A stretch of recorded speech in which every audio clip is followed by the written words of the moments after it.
From UFOs to psychic powers and government conspiracies, history is riddled with unexplained events. You can turn back now or learn the stuff they don't want you to know. A production of iHeartRadio.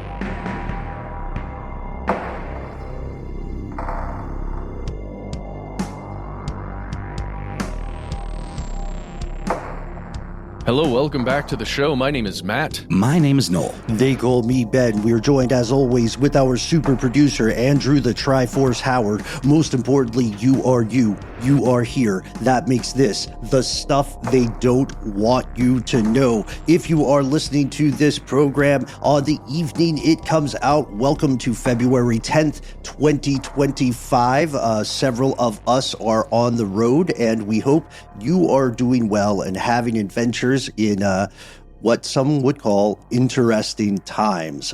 Quick check-in, guys. How are we all feeling?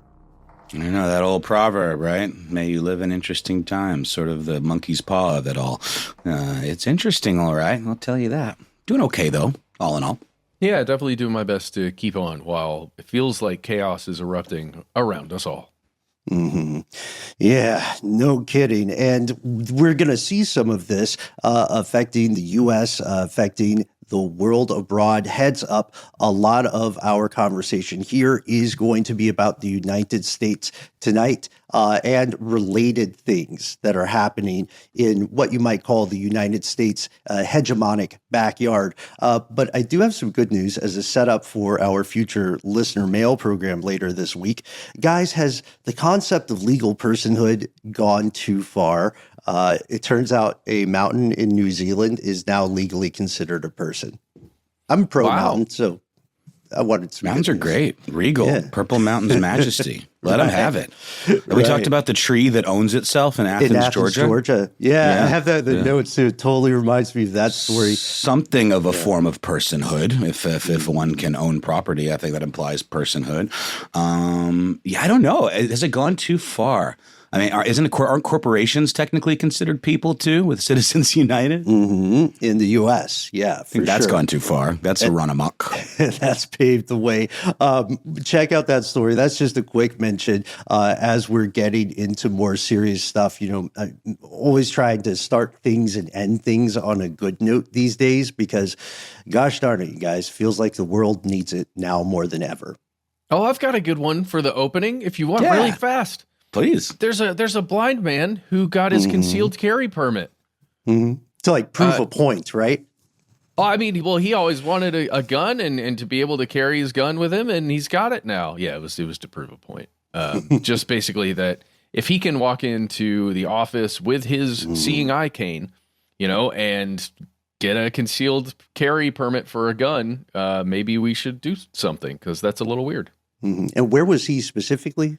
He was out of Indianapolis. That is at least where the story comes to us from the great state of Indiana. Yeah, there you go. And shout out to Indiana. We're going to learn more about eggs. We're going to learn more about AI, the Pentagon. And again, as we said, a lot of knock-on effects of one of the stories we have to get to this evening, which is, loosely put, Elon Musk either saving the USA or Elon Musk versus the USA, depending upon whom you ask. Let's hit a quickie little ad break, and then we'll be right back.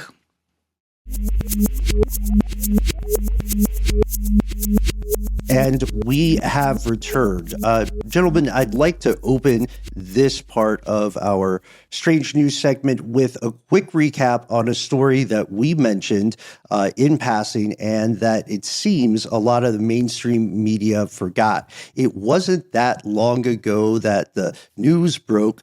The nation of China appeared very much to have hacked the United States Treasury. Remember talking about this briefly? It wasn't too long ago.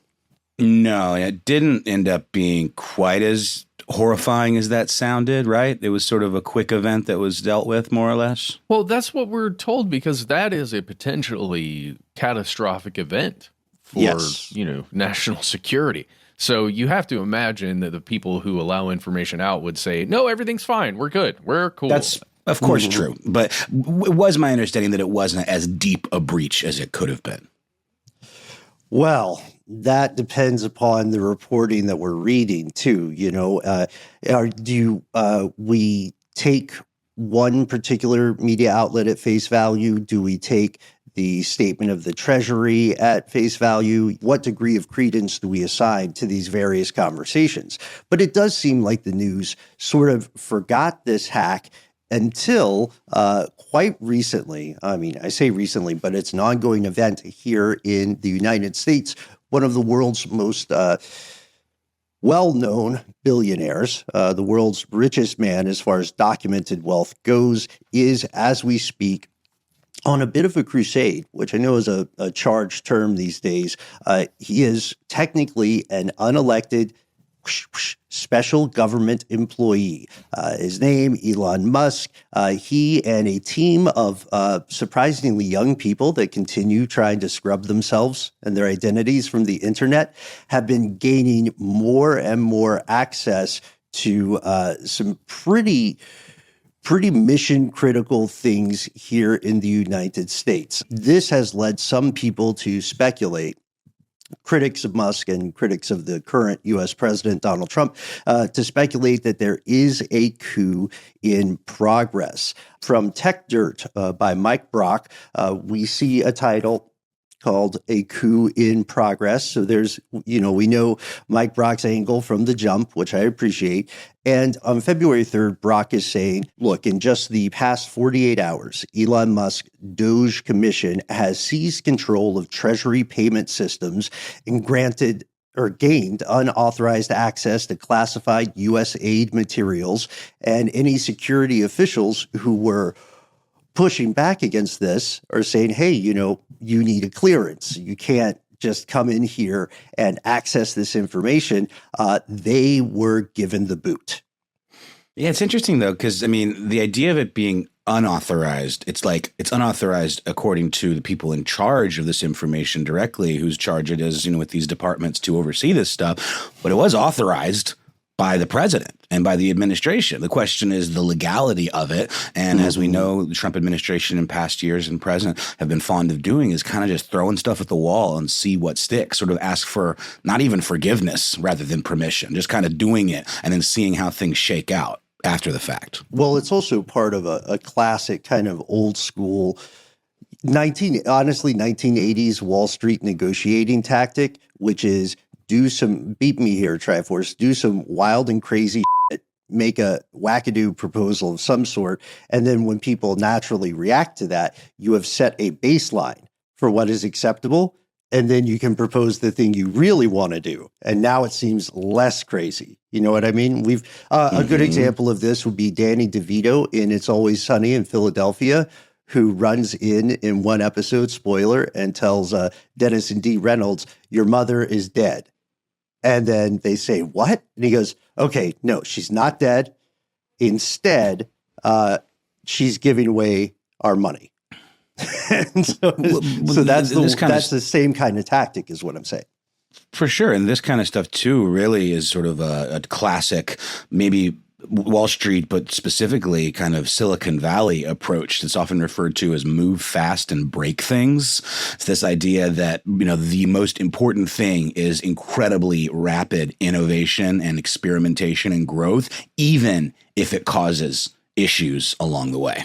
Right. The startup mentality, right, as it's sometimes called. Here are the names of the people that we have seen and confirmed to be working with or working for Elon Musk in these recent controversial moves. They are the following: Amanda Scales, Brian Geld, Ricardo Biasini, Anthony Armstrong, Steve Davis, Baris Akis, Thomas Shedd, Edward Korstein, Russell Vaught, Michael Peters, Josh Grenbaum, and Russell McCranahan. That's Rusty to his friends. Why are we naming these folks? Because it appears, however you feel about Musk action, that various institutions, various media outlets or media owners are actively scrubbing mentions of these specific names when they find them on the internet, and if they can do so. That doesn't mean there's a crime being committed, but it is really suspicious. And it sounds like for people who are supposed to be internet savvy, they have never heard of the Streisand rule. Right. And is this coming in some part from this Wired article, the young, inexperienced engineers aiding Elon Musk's government takeover? Yeah, Wired article is one of the places I found it. However, it actually got, for a time, it got pulled from Wired or required you to have a subscription. I think it came back up due to some outcry, but people have archived it where such that you can view it fully. The journalist there is Victoria Elliott, that published on February 2nd, 2025. These engineers are between 19 and 24, the majority of which are linked to other Musk companies, and they're playing a big role in some of the moves that we're seeing in Musk's DOGE, Department of Government Efficiency. They were tasked by EO, executive order, with, quote, modernizing federal technology and software to maximize governmental efficiency and productivity.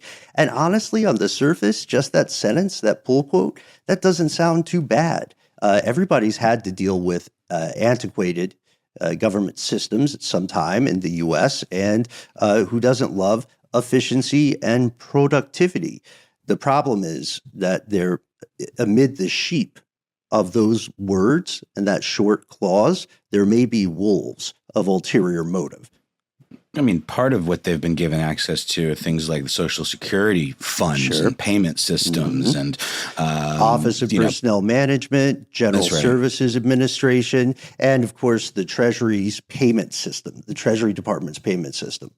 And all of the corresponding data, personal data. I think the issue that maybe we have and that would seem front and center is that these are not elected officials and that these are folks that represent private industry and the conflict of interests are just too many to name. Well, yeah. And well, when you look at stuff like NOAA, the National Oceanic Atmospheric Administration, and places where they're going into and appear to be making changes that would need to be made or approved at least by Congress before major changes could happen. It does feel like they're kind of running roughshod over stuff and systems that they just shouldn't be able to. Right. Yeah. And that's a pretty astute way to put it. The question that a lot of critics have is, how is this legal? Where's the pushback? We probably should mention the FBI is having issues with this. The DOJ is in a back and forth lawsuit. They attempted to sue the Trump administration. The Trump administration just put a lawsuit on them. The company, and this is going to be a problem, I think, the CIA itself is having some issues. They just got the same letter that we mentioned before, right? Yes. And the thing is, they're real FO kind of dudes. Spoiler, I wouldn't mess with the Latter-day Saints personally. I don't know, you guys probably know this already, but the company heavily recruits from there. They tick all the boxes, fluency in particular languages due to requisite missionary work, not many vices allowed. I didn't know that, but that makes a lot of sense. Oh, yeah, man. S-tier picks, as we would say in video games. S-tier picks.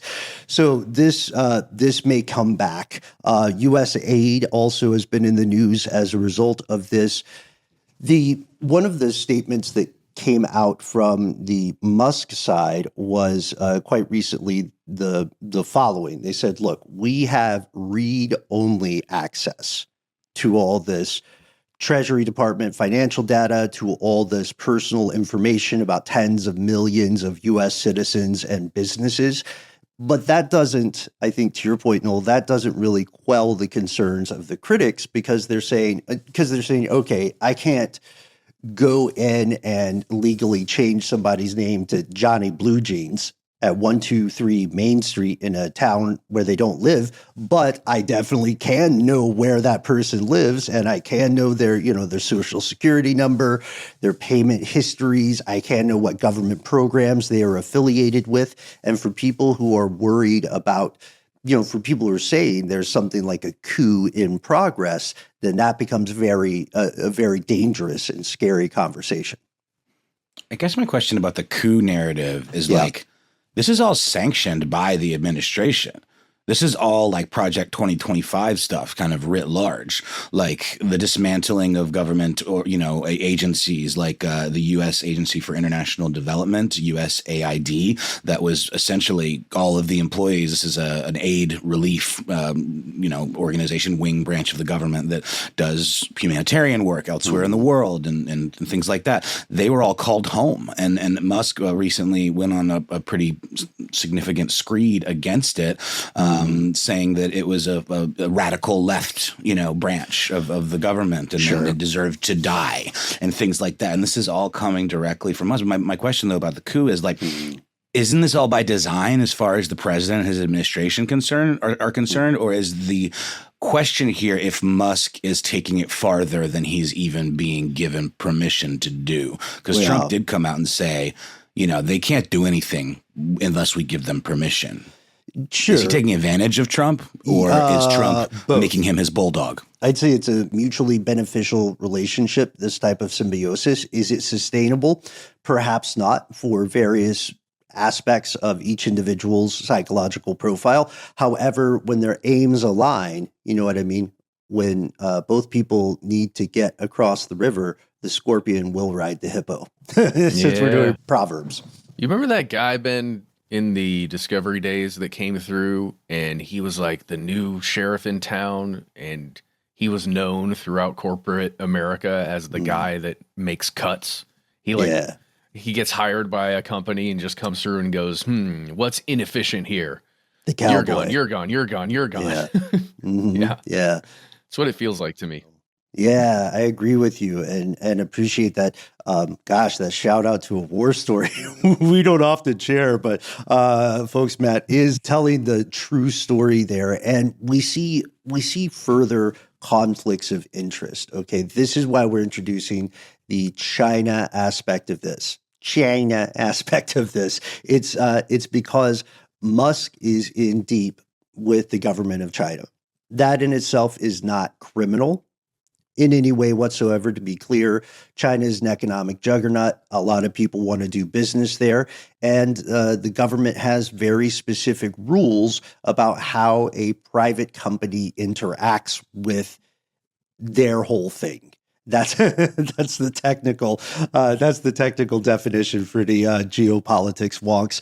So concerns, again, and we're trying to be very fair here, concerns from critics are that this will lead to a conflict of interest. That on the far side of the spectrum, what they're arguing is that Trump is a Russian asset and that Elon Musk may be a Chinese asset, or they, at the very least, owe so many favors to those different tables in the lunchroom that they're taking sandwiches from our table on purpose. Because again, regardless of any political ideology, I know over time I want to sew this up, regardless of any political ideology or whom you did or did not vote for, et cetera, if you voted in the United States, it is undeniable that previous propositions, I want to be careful how I say this, by rival foreign governments suggested or dreamed of the exact same policy movements that are happening in the United States today.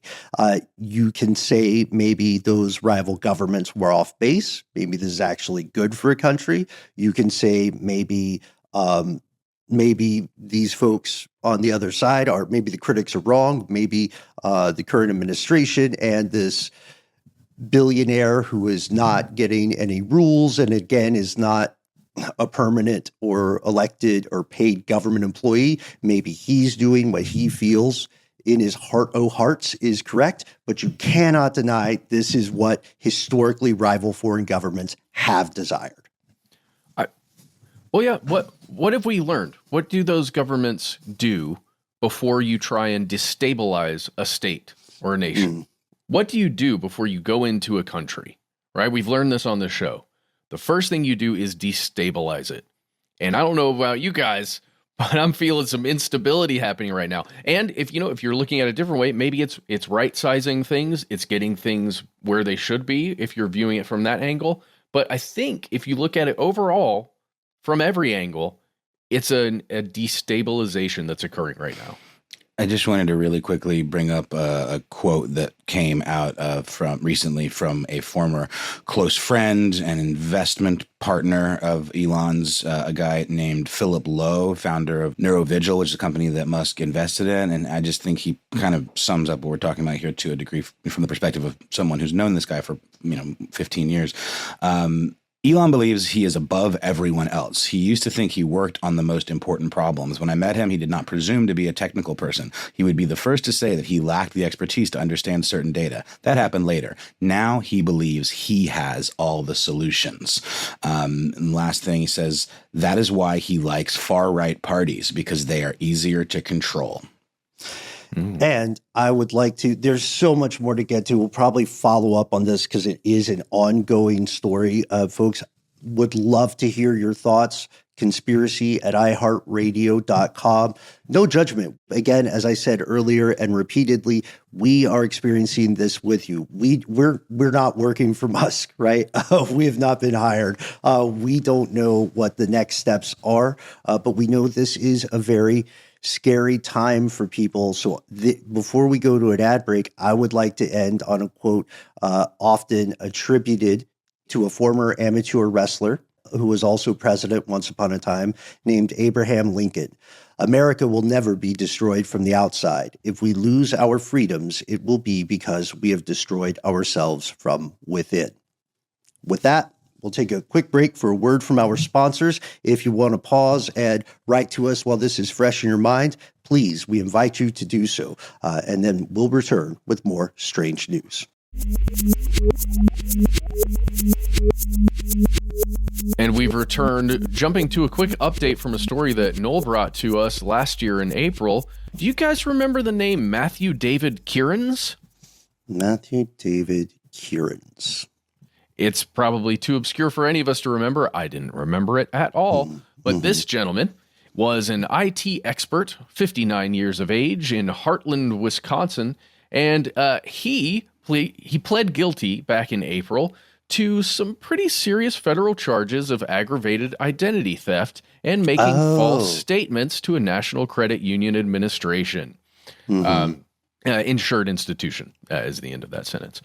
Well, this was, I think, Noel, you titled it in the doc, the craziest identity theft story I've ever heard. Yeah, it was wild. It was such a long con. Yes. This is a gentleman who stole another man's wallet, Mr. William Woods' wallet, back in 1988, at least according to Woods, and then returned it. But before returning it, he took information out of that wallet, including the social security number of Mr. Woods. Then Mr. Kierans went ahead and got a driver's license with the name William Woods. And then he went on to assume the identity of Mr. Woods for decades. He got married under that name. He had a child under that name, and he got hired at the University of Iowa Hospital with that ID and under that name. Got himself a ton of loans totaling more than $200,000 under that name. And the biggest thing he did is that when the actual William Woods tried to figure out what the heck was going on in his life and why someone's racking up all this debt and just what the heck is going on, when he tried to go into a bank and clear the whole thing up, he was arrested because he didn't have, the security information for the bank accounts that Kieran set up as Woods. So then he ended up being forced to go to jail for 428 days. And then he spent 147 days in a mental hospital because he was considered not fit for trial. Remember this whole crazy thing? Oh, yeah. Anyway, the story here, or the update, is that Mr. Kierans was just sentenced to 12 years in prison for doing all that heinous stuff. Which is pretty light. It would seem so. Yeah, I do agree there. But at least he is in prison for a bit, and that'll change his life. Oh, maybe he'll get deported to El Salvador. Ooh, they will accept, for sure. Any nationality, yeah. Hey, speaking on things like that, let's talk about reporting that comes from various institutions via the Pentagon. Here's a little story for you from Business Insider. It was posted on February 1st. The Pentagon is changing which media outlets have the closest access. Or rotations, right? Yeah, it's a brand new thing. It's a new institutionalized annual thing that's going to happen. Here's from that article. The Defense Department said it's implementing a new, quote, annual media rotation program, which means some legacy media outlets will lose their longtime Pentagon workspaces to a slate of new publications. Now, according to the Pentagon and the post that they made, it was a blog post, actually, this is going to be an annual thing. So every year, one news organization will get kicked out, and then another news organization will get to come in. This doesn't mean that any news organization will lose access to the Pentagon, right? They'll all be able to come and go as they please, report on whatever they like, but these specific workstations, as they're calling them, are very close. They're actually inside the Pentagon, so a journalist or a team of journalists can go into the Pentagon, stay there and work and report from inside the Pentagon. That's a big deal, especially when there's a huge story coming out. There's a lot of information being disseminated by the Pentagon. Having that access means you're going to get the fastest information, hopefully the most accurate information, and get it out as quickly as you can. That's not going to be the case any longer for these four organizations: the New York Times, NBC, National Public Radio, or NPR, and Politico. Imagine that. Isn't that strange? Do those things have anything in common, do we think? They sure do. Yeah. They have a history of, their proponents would say, speaking truth to power. That's one. They also have gone on record with various editorial statements at times that seem to support maybe more Democratic Party-affiliated politicians and object to more Republican-affiliated politicians. And their opponents would argue, I think, they have all been critical of right-leaning administrations, and specifically this administration. And it just seems like the first step towards a real information control, iron-fisted approach. You know? Yeah. I would add to that, there's been a lot of criticism, especially about the big fancy New York Times, that they had not been critical enough in certain aspects. And it turns out that maybe that may have been correct, because they lost this is a huge loss for them. And Matt, I think we've got to get to the replacements, right? Oh, yeah. The replacements coming in are the New York Post. So out with the Times, in with the Post. Yeah. The Huffington Post. Interesting. Which is pretty left. Blog. Isn't it kind of, well, I guess it is, but isn't it, it's like, maybe I've always been a little confused as to what the nature of the Huffington Post is. I always thought it was kind of crowdsourced in some fashion. Now I think nowadays, or in the modern parlance, it would consider itself an online news source. Yes. Okay. And that is very much in line with the goals, at least the stated goals, of the Pentagon and the administration about who is going to get access in the future. So in the long term.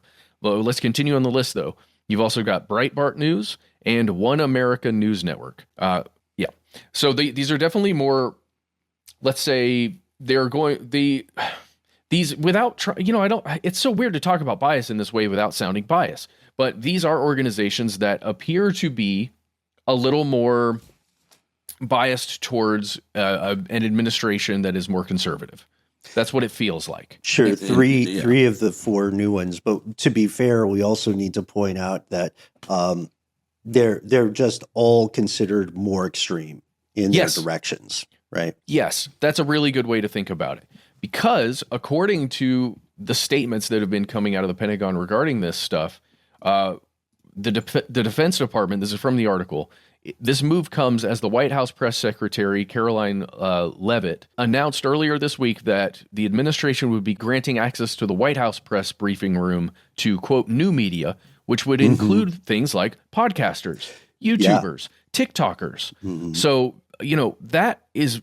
that feels progressive and really good. Like, let's get, independent organizations and individuals in there reporting on it. But it also feels like you could tailor who the individuals you allow in to really project your message and, shout down other people who are critics of that. And there isn't any oversight over like YouTubers and TikTokers, and not to say that like the code of journalistic ethics is like at its peak right now. I mean, with the internet being the main competition for like traditional media, we know things get rushed, and we know that standards and things like that have certainly slid over the past few decades. But with that, you can literally have these influencers who there's really no rules against, quote unquote, paying them off or giving them certain privileges in order to get a favorable report. There's absolutely no expectation of unbiased coverage. Yeah. Unless you're talking about TikTok, which reports to China. Point that out.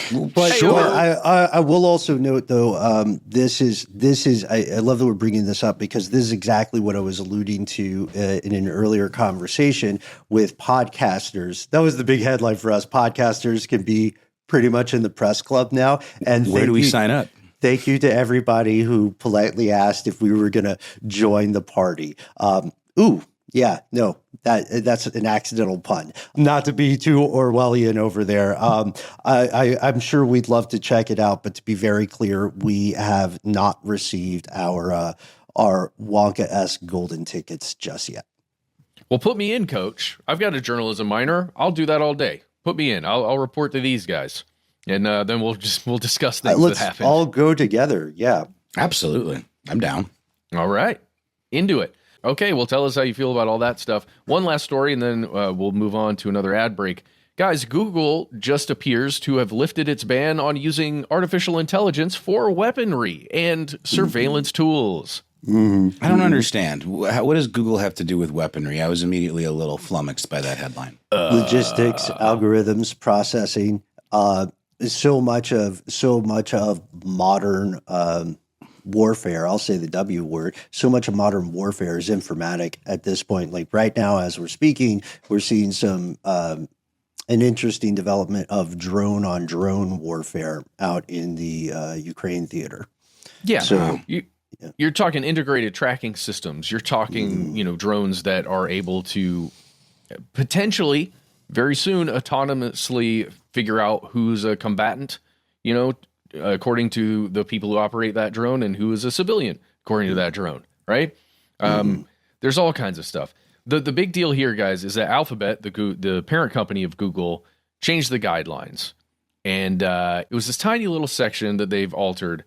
And it mentioned, don't use AI applications for anything that would, quote, likely cause harm. And that's out. And this is a blog post. Google said, hey, democracies should lead in AI development, guided by this thing they call core values, like freedom, equality, and respect for human rights. It reminds me of that. Flag and eagle. Yeah, it reminds me of that politicians video we made way back in the day, Ben.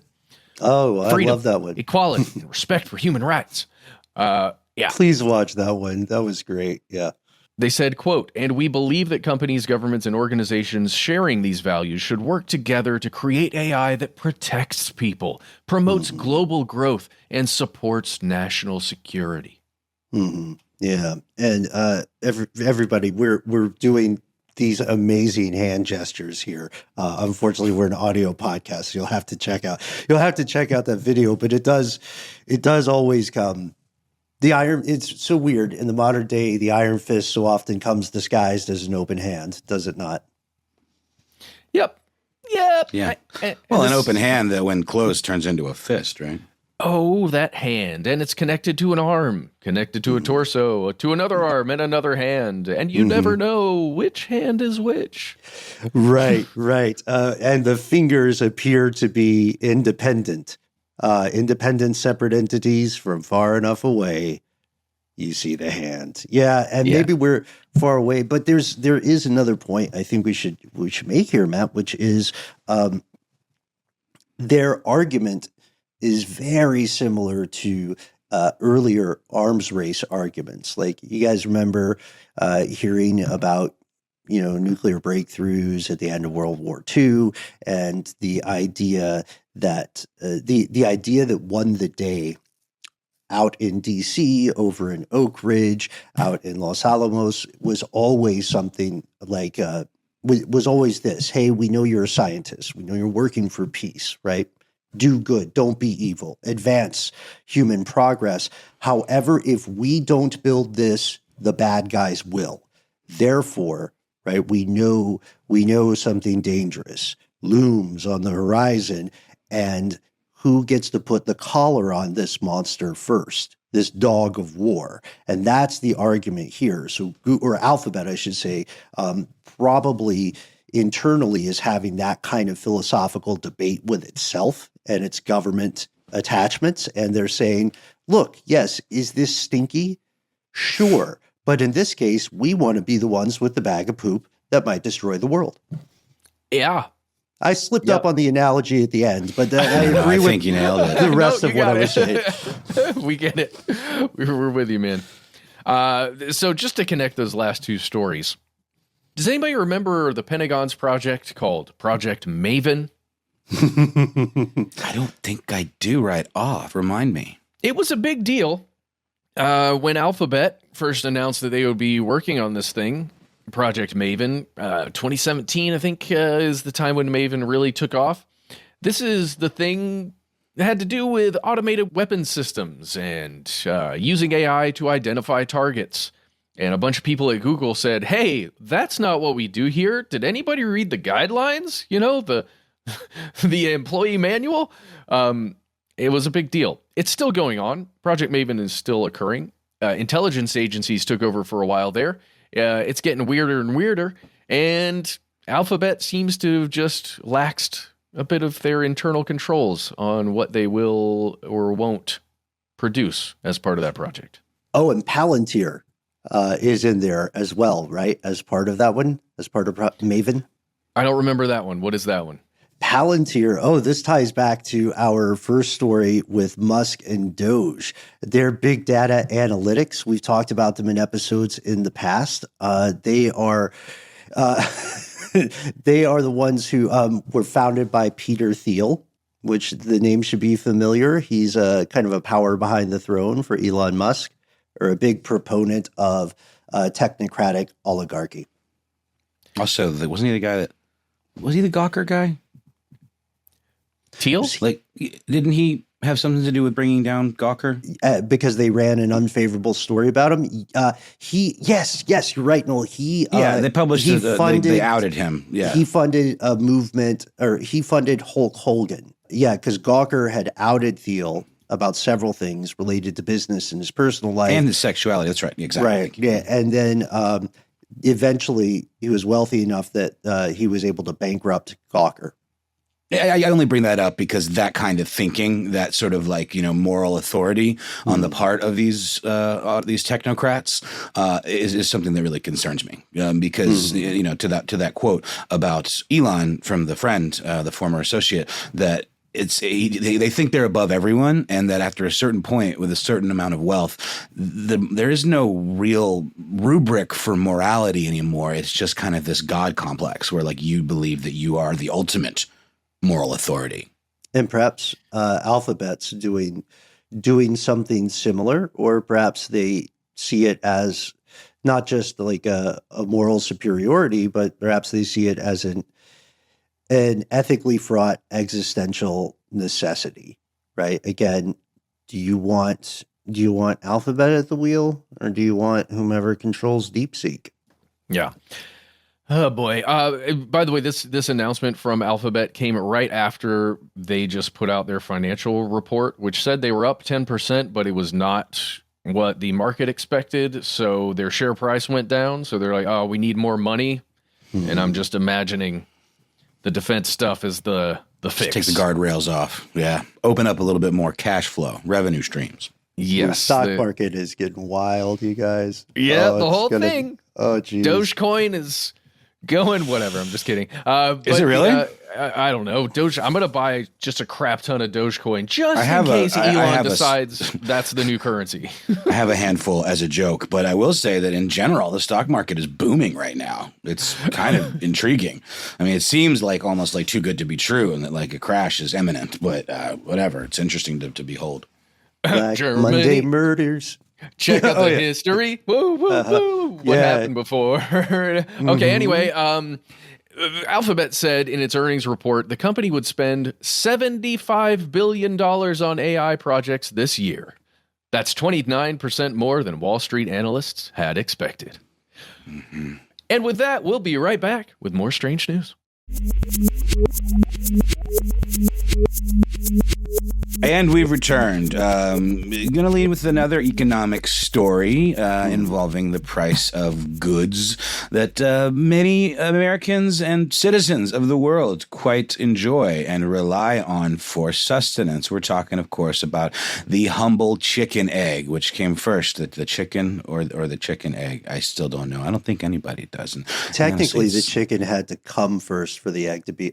That's really great, Ben. No, I'm cutting. You that's win for the us. day. You're not cutting that. No, I'm cutting the hell it. you I'm are. cutting The it. devil you are. I'm cutting it. I'm My cutting guy's it. got egg fertilization jokes. I know. Come on, Ben. Come on. I'm going to repeat it if you don't cut. I'm going to repeat it and credit you for it if you cut it. Anywho. That's so good. The price of eggs are through the roof. I don't know if you guys remember, there was an old Tim and Eric sketch starring, oh gosh, I'm forgetting his name, the guy who played Bobby Bacala in The Sopranos, who does that Sopranos podcast with, or he at least did for a while, with Michael Imperioli, and I'm totally forgetting his name, but he's also in that show Blue Blood. He did a sketch on Tim and Eric where it was basically a kit that would allow you to lay your own eggs. The line is, with the price of eggs going through the roof, it's like, I just passed a dozen eggs through my rear, and it makes me think of that because it's true. The price of eggs are indeed through the roof, not because of tariffs or anything like that, which to a listener point writing in, Ben, I'm sure you agree, definitely worth the discussion, a larger discussion, just on the nature of tariffs, the history of tariffs. And we could talk about that Star Wars movie everyone hated about tariffs that seems weirdly prescient now. Yeah. The Smoot, what did we brought it up a little while ago? The Smoot-Hawley Act? I think that's correct. Yes, Haley? which we'll have an episode on. I think we have to, right? Oh, 100%. But because of not tariffs or other, economic considerations, but rather bird flu, the bird flu epidemic, the price of eggs are indeed through the roof, and which is causing them to be treated as pretty hot commodities, as evidenced by the fact that 100,000 of those little fellas were stolen from a U.S. grocery company, worth in the neighborhood of $40,000 in the state of Pennsylvania, they fell off the back of a truck at Pete and Jerry's Organic in Greencastle, Pennsylvania on the 1st of February, according to police. That's right, folks. It's time for another sound cue. Heist story. We couldn't leave you without a dope heist to step to. Yeah, indeed. So, there's government data showing that the price of eggs are up more than 65% in the last year. The Department of Agriculture has predicted further increases of around 20% in the year 2025, in which we currently reside. Another we talk about the Waffle House index, right, Ben? When it comes to predicting how bad weather events are. Well, there's another Waffle House index, and that is about how bad the price of eggs have become. We know, Ben and I actually recently had the pleasure of touring the Waffle House Museum here in Decatur, Georgia. Waffle House is, of course, a Georgia-based company, and we know that they have a history of being very reasonable with their prices and their accommodations and really treating the customer as the most important part of the equation, and they don't like to raise prices. But Waffle House recently announced a 50-cent per egg surcharge for every one of their U.S. locations. They're referring to it, I know, they're referring to it as temporary targeted surcharge tied to the unprecedented rise in egg prices. If anyone who's maybe from a part of the country that doesn't have Waffle Houses, one of the features of their open kitchen kind of diner situation is just giant stacks of eggs, in these like metal wire baskets, like on top of like on a shelf above where the flat top grill meal is. Eggs are huge. They have many classic breakfast items where eggs are the staple. In fact, their 2-egg breakfast that comes with a side as well as a piece of toast. I believe it can be raisin, rye, or wheat or white, if I'm not mistaken. Go with raisin. Yeah, I'm not a fan. This is our biggest. This remains our deepest division, and we beat me again here, Andrew. We argue all the f***ing time with each other, and this is the main argument that is going to tear our show apart. I just think raisins are trash. I respect your choices. I have your back, but I am not participating. And look, no, this is just to interject here. 50 cents per egg sounds wild, and we are not paid by Waffle House. We're just fans. We're fans. We're not, and the museum's really cool. You can get your own guided tour if you reach out. It's actually they're really accommodating. They're super nice. And also, we have to point out we are not paid to be like Waffle House ops or anything of that sort, but just to understand the impact. Because when I was on the road, was reading this story, and my girlfriend shared it with me. And at first I thought, okay, maybe this is an ephemeral headline of some sort or another. But no, 50 cents is quite steep too for Waffle House, and we know that they don't want to do it. They're not like a villainous company. I truly believe them when they say that their customers are very important to them, and they do treat them with respect. And I think most people that frequent Waffle Houses are fans because they have a good product. It's a reasonable price. But I was just mentioning that 2-egg breakfast with the toast and the side, whichever toast you want. Indeed. Maniac, man. Has, as of Tuesday, been listed at $7.75, which, to me still seems relatively reasonable. But, inflation is crazy. And it used to be that breakfast like that would just be like a couple of bucks. And when we went to the Waffle House Museum, it's in one of the original Waffle House locations, and they have a model of the old school original open kitchen diner design, and they have some of the old prices. And it's amazing with inflation. Like, I think the most expensive item was like a filet mignon. It said. For $1.50, and that was like by far the most expensive item. At that time, that would have been considered like a luxury item. Most other things were about 25 cents, and I wish we had it in front of us. But the price of eggs, in the 50s, when this diner chain first opened, I think they were like 10 cents or something like that per egg. So a 50-cent per egg surcharge is historically nothing to sneeze at. And it's $1 extra for every dish you order, because it's usually going to have a minimum of 2, right? That's exactly right. There have to date been 67 confirmed bird flu infections since 2024, to date since 2024. That's according to the Centers for Disease Control and Prevention. We do also know that the Centers for Disease Control and Prevention have recently been more or less gagged from communicating with the public about these matters for the time being as transitions take place. So TBD on that. But we do know that this H5N1 bird flu strain has been spreading among birds, wild birds, cows, poultry, and other animals. And it is giving a lot more opportunities for exposure to human people, this being, of course, a zoonotic virus. Yeah, and we see also we see great concern in the knock-on consequences for the supply chain. It's interesting, if you're on local social media, you will probably, depending on where you live in the US, you will probably run into people who say, hey, I know a local farmer, right? I know someone who's not part of Big Chicken or Big Egg, loosely put. And that seems to be where more and more people are finding eggs that sometimes are more affordable than what you see at the grocery store. It's just weird because it's such an economic reverse of the usual status quo. That is a good point, Ben. It does make you wonder, are we going to start seeing more backyard chicken coops? And if that is the case, are we going to start seeing more regulations of said backyard chicken coops? I don't know. That would be a tough one to pull off. That would take some real Orwellian doublethink for the current To crack down. Yeah, for the yes, to crack down and crack up. But well I mean, done. technically, you have to be zoned appropriately to have True. livestock. And I mean, chickens aren't they considered that? Can anybody just have a chicken coop? Or, it is my understanding that there are some restrictions around that, growing your own food and having, animals, farm animals, on a residential property. Yes, but yes, you're absolutely right. It's state by state, municipality by municipality. If you have a real persnickety, power-hungry HOA person, then your results may vary. But also in the larger context, in the precedent of things,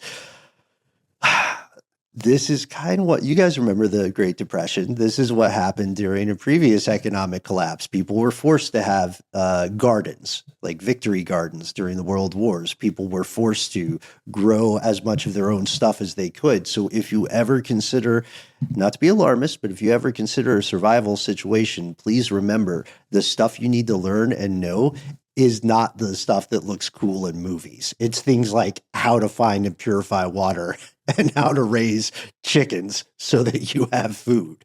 I don't know. Should we get chickens? I mean, it certainly seems like a good forward-thinking move at this point. That's all I'm saying. We need to go back to that chicken dad and get some chickens. Find out how we do it. Let's make it happen. Guys, I was doing a quick calculation. 100,000 eggs. Priced at $40,000. That's $2.50 per egg. How were those eggs so expensive? Like, if you're talking about buying a dozen of those eggs, you're spending $30. That's insane. It made me think about the price of mayonnaise with all the eggs that go into mayonnaise. Right. Guys, a gallon of Duke's mayo, so about $33 right now. Oh, wow. That's amazing. Is this Whole Foods? Is that where these numbers are coming from? I don't know. I'm just making stuff up. That comes from the Webstaurant store. I don't know what that means. You can get a 30-pound tub of restaurant Duke's mayo for $100. I don't know if that's good or bad. I bet that's, man, life at the top must be crazy. I bet Musk is ordering one right now. So it's true too. It's baffling and befuddling because this brings us to another conspiracy that I would say is not even a conspiracy theory. It's a proven thing. Corporations did have to raise prices during the pandemic, right? Due to supply chain collapse, but then realized they didn't have to immediately drop them. There was no one making them go back to quote unquote normal. So they took that slow ride, that slow boat, and then ate as much of their vigorish as they could along the way. And I would say that, part of this, like you said, Noel, it's definitely due to those zoonotic concerns and avian flu. But even if that gets solved without a huge outbreak, I don't think the prices are going to go down as quickly as they should to just the raw economics of it. Well, and I know this is outside the scope of this particular topic and something that we're going to discuss in more detail later, but with these tariffs and the corresponding price hikes that are going to get clearly passed on to the consumer, how do you see that shaking out, especially given that a big, thing that the Trump administration campaigned on was like bringing down the price of groceries. A big reason a lot of people apparently voted for the man was because they felt like Biden had failed them or the Democrats had failed them in terms of just normal everyday concerns for everyday people. Like, how do you see all that shaking out? Yeah, Matt, we might have different opinions on this, but I suspect that all three of us, I think we'll have the same analysis. The goal to controlling a narrative at a wide scale like this is you control the problem, which means you create the problem. And then two, you solve the problem you created. If you cannot solve the problem you created, you find a scapegoat. And the scapegoat could be any number of things. In this case, I think what we'll probably see if a scapegoat is needed is going to be other countries, quite honestly. No question about it. And then it's such a classic move too, is to create the problem and then sell the solution to the people and claim credit for that as well. Yeah. Yes. It's raisin toast. It's basically raisin toast. It is mega raisin toast. I think we're going to use that as a stand-in for all things bad I know. I'm sorry, Matt. I want you to enjoy the things that you enjoy.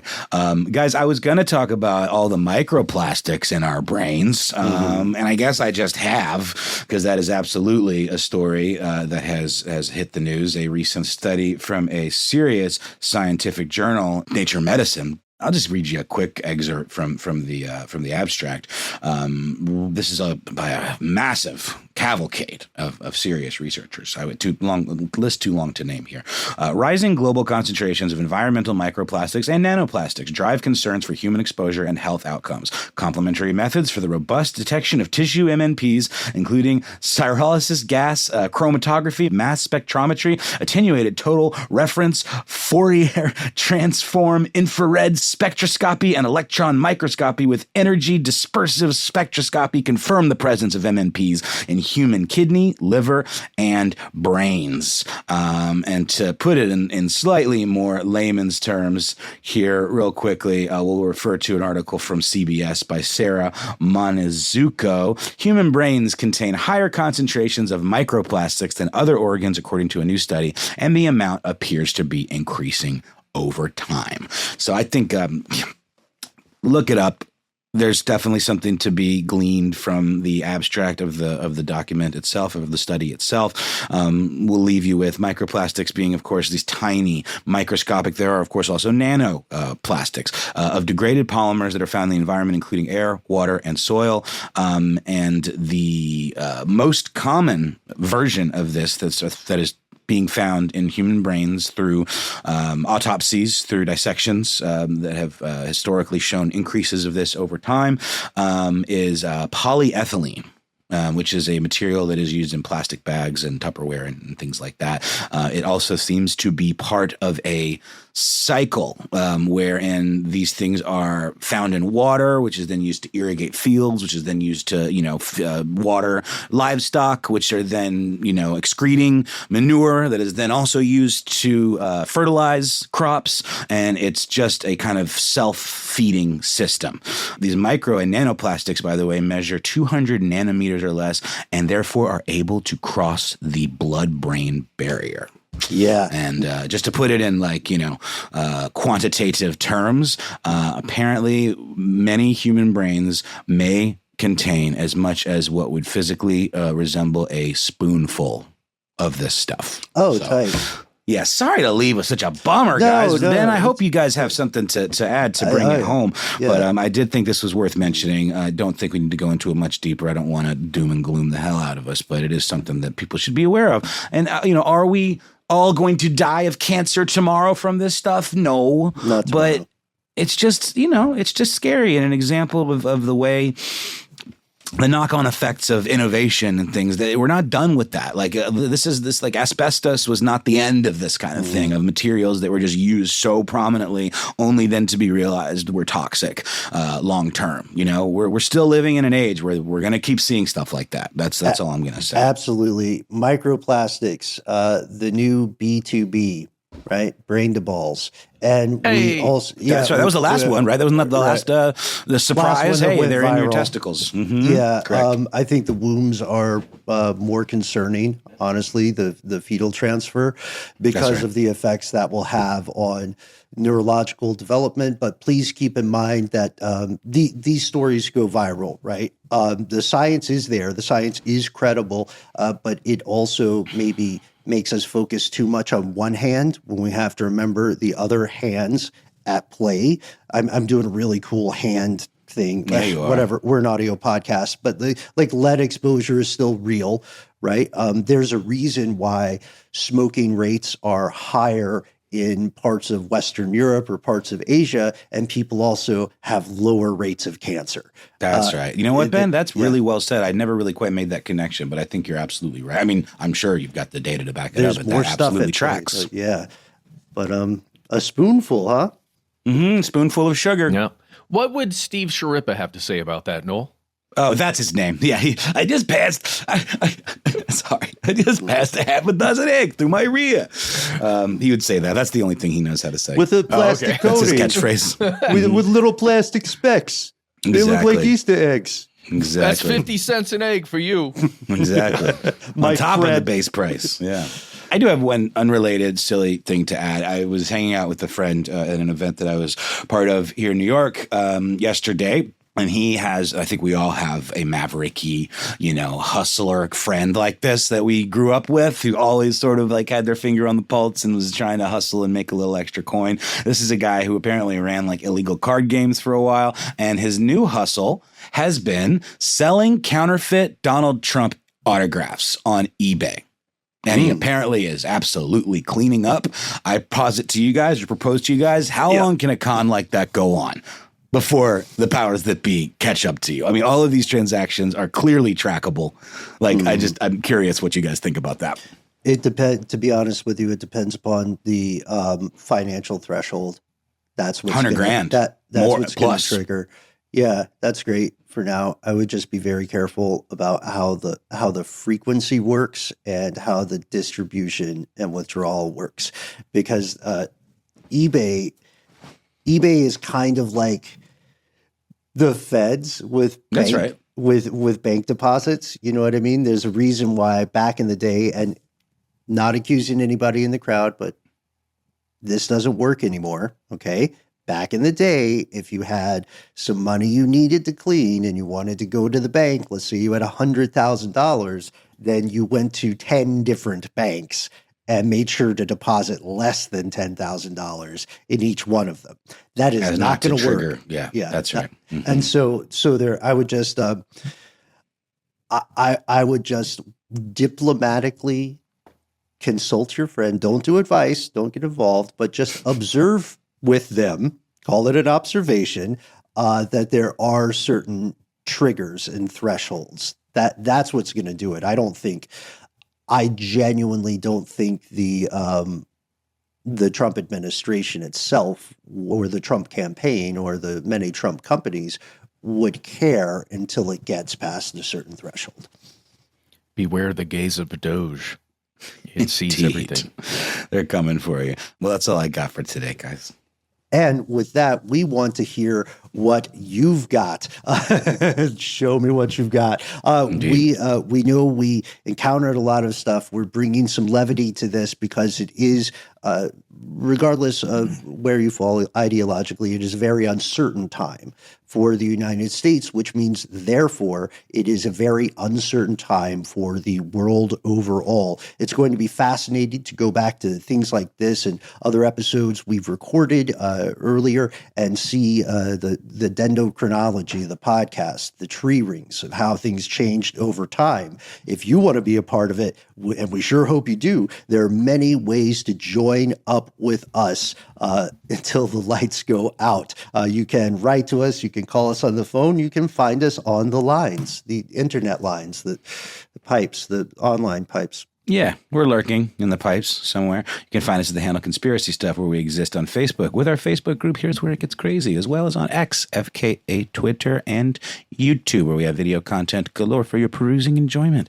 On Instagram and TikTok, however, we are Conspiracy Stuff Show, and we are also human people on the internet. I am How Now Noel Brown on Instagram. Ben Bolin, betcha you can tell people where to find you. I am on Instagram.com, also on X. What about you, Matt? Look at me. I'm Mr. Meeseeks. Let's get swifty, guys. Why don't you call us? Get swifty with it. It's 1-833-STDWYTK. When you call in, give yourself a cool nickname and let us know if we can use your name and message on the air. You've got 3 minutes. Say whatever you'd like. Tell us your opinions on any of the stories we talked about today. Give us another story to cover. If you've got links, maybe images or something like that, why not instead send us an email? We are the entities that read every piece of correspondence we receive, and quid pro quo, Clarice, we're going to give you some good news. If you'd ever like to hear good news, you can always write to us and ask us for some. Here is the good news. You may have heard the story of the fungus-infected spiders, cordyceps style, discovered in Northern Ireland. Did some digging on that. The reason that humans are not yet Last of Us kind of situation right now is because these sorts of parasitic controlling fungal infections love cold-blooded creatures. So keep your blood warm and tell us what's on your mind. We will preserve your anonymity. Give us suggestions for new episodes or stories you would like us to cover here. Give us your honest responses. We can't wait to hear from you. No judgment. As always, you are the most important part of the show. Do we really read? Does the void respond? There's one way to find out. Step away from the light. Join us here in the dark. Conspiracy at iHeartRadio.com.